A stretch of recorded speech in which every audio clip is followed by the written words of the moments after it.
A big storm is producing flash flood emergencies across the state of Texas as ongoing flash flooding is occurring this afternoon and evening. We're going to get to that storm and also talk about the updated winter forecast that the Climate Prediction Center has put out this afternoon. Very interesting twist in the forecast that we have to talk about. So if you are here, make sure to subscribe to the YouTube channel. We cover Canada, the United States, and of course the tropics during the tropical weather season. Like the video, give it a thumbs up, share it, hype it, definitely appreciate it.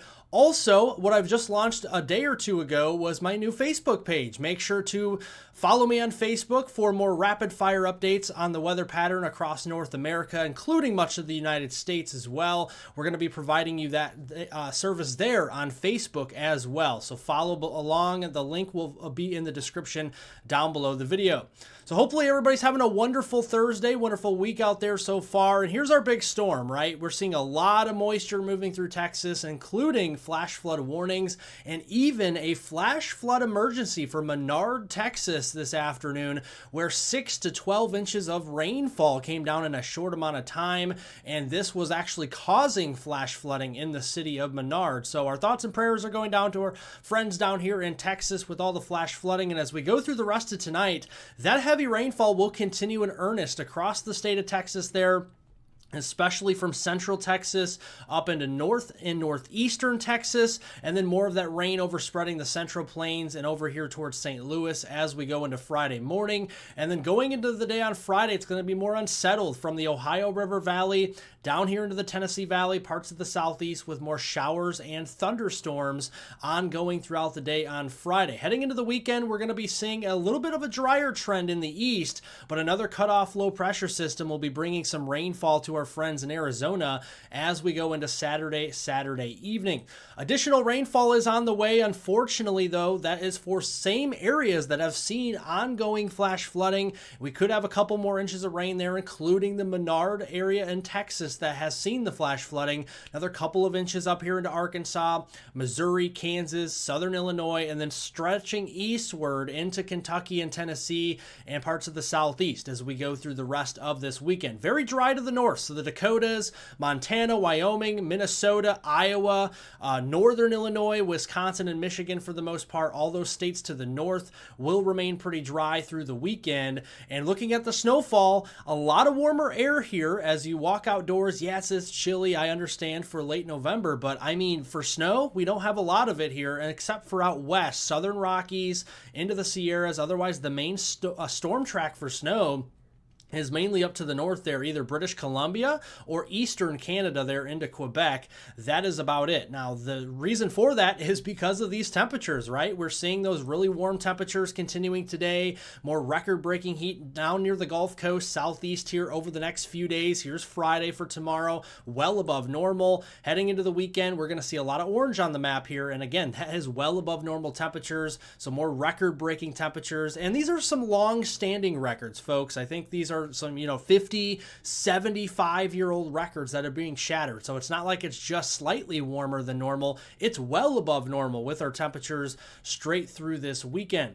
Now let's take a trip down here to the equatorial Pacific. South of Hawaii, we've seen a lot of colder waters and some upwelling of the water here. This is signaling that we're in a weak La Nina, and this is an important pattern as we look ahead to the winter season here of 2025 and 2026, because the NOAA, the Climate Prediction Center, has just released this afternoon their seasonal temperature and precipitation outlooks. Here's the temperature outlook for December of 2025, January and February of 2026. And notice below normal temperatures, so colder air to the north and warmer air, milder further to the south, especially for areas into Arizona and New Mexico, but also into portions there of the Sunshine State in Florida. There's going to be some variability there in between, so even North Texas, Oklahoma, Arkansas, some of those southern states do have an equal chance of above or below normal temperatures, so there still could be some colder spells further to the south.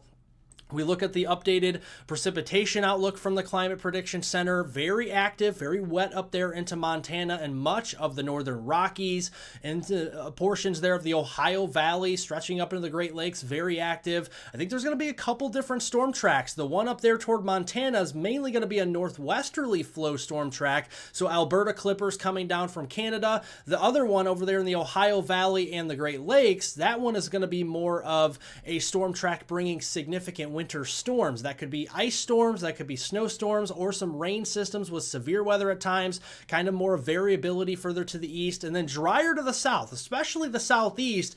There's going to be a southeast ridge this winter that is going to be hard pressed to move out of the way, so I think that's going to provide a lot of drier weather for the southeast coast, including northern Florida, Georgia, and South Carolina going through this winter season. Again, December 2025, January and February of 2026. So let's get into the nuts and bolts here of this again, at least in the short term. There has been a lot of stratospheric warming that has taken place this week, all right? We're going to start to see this colder air from this stratosphere moving down towards the Earth's surface over the next couple of weeks, but then a major sudden stratospheric warming event is going to take place post-Thanksgiving.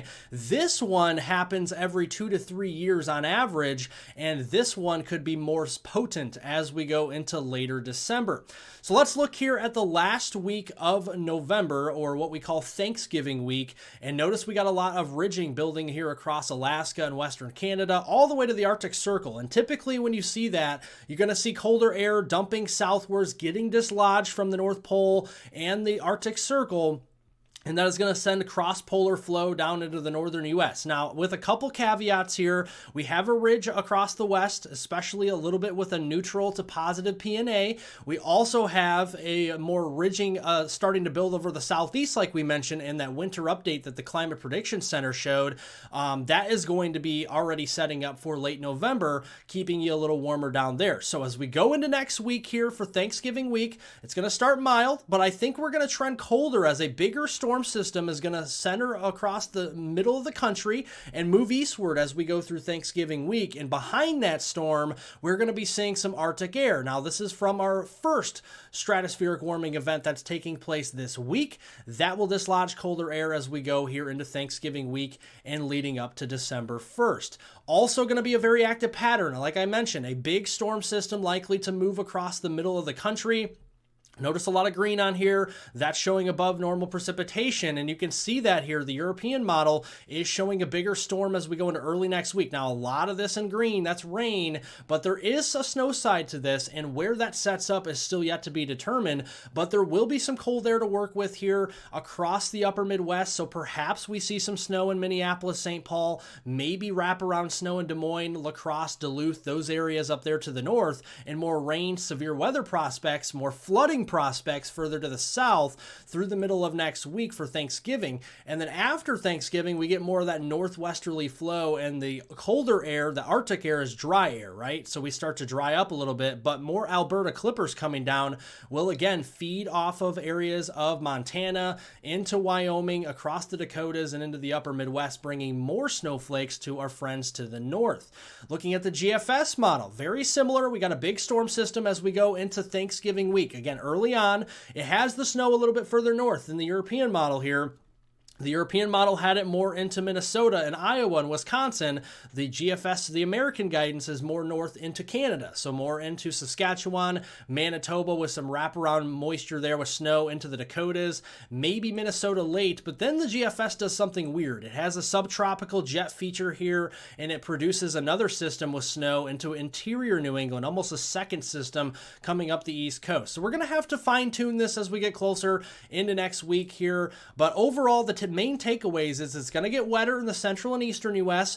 It looks like the rain is going to be heavy again where it does set up. It potentially could be across the Dixie Alley here. And then the snowfall, an inch or more of snow, pretty decent chances, 60, 70, 80, even 90% chances across the upper Midwest, interior parts of the New England region. Lake effect snow going to be huge with this setup, and then the mountain snow out west. We look at the 3-inch snow or more and notice there's still some decent chances here in the yellow and those, mustard shaded colors, 50, 60, 70% chances across like the Dakotas, northern Nebraska, Minnesota, Iowa, Wisconsin, and Michigan. Again, interior parts of New England away from the coast, and then the mountain snow out west, and then 6 inches or more. Again, you really have to go far north into Canada, the mountains out west, or the Great Lakes snowfall there with the lake effect snow machine to get that 6-inch plus snow. So we're starting to see that step down process further south with the snow line shifting south. It's just not going to be an overnight setup. So going back to looking at that major sudden stratospheric warming event likely to take place after Thanksgiving, this is around a 1 to 3 week lag from something like this occurring to bring that cold air down to the surface. So now that that's happening after Thanksgiving, then we're probably going to be looking at the middle to end of December and the holidays. So Christmas is in there, New Year's Eve, New Year's Day, to get that colder air closer to the surface of the earth. So here is the seasonal data, and I'm going to show you this all the way through February because this is where the Climate Prediction Center is getting some of their information. We have the colder air. We've had a lot of snow in Western Canada. The fresh snowpack is going to enhance that colder air once it dumps down into Western Canada, and then eventually moderating a little bit into the upper Midwest unless we have some snowpack here in December. And notice it's an active pattern. We have a couple different things happening, right? We have the Pacific Northwest, the Northwest flow, those clipper systems from Canada dropping southeast into the United States for the north. And then we have a drier pattern down into Texas and Oklahoma, because that's where we have the dry slot, where the jet streams are a little bit displaced away from Texas and Oklahoma, and then they come back together, coalescing across the Ohio Valley, Great Lakes, and New England. That's where we get the above average precipitation for December, and that could include some winter storms, some variability here. There could be a big snowstorm here, could be an ice storm, there could be chances of some severe weather. So we'll have to keep an eye on this pattern in the Ohio Valley, Great Lakes as we go through December. Now, looking here at the month of December, as we see the cold air get dislodged from the polar vortex, you can see the first week of the month, the first 7-8 days, still hanging on to some below normal temperatures in the wake of our system coming through Thanksgiving. And then we're going to see a moderating trend maybe a little bit. But as we go into the second week, here comes that colder air for the central and eastern U.S. Moderating trend again as we go into the third week perhaps. And then look at the big time dip in our temperature anomalies, right? This is where we could see some dangerously cold air for Christmas, potentially even into New Year's and beyond. So we're going to be keeping a close tabs on that. And that all has to stem from the sudden stratospheric warming event.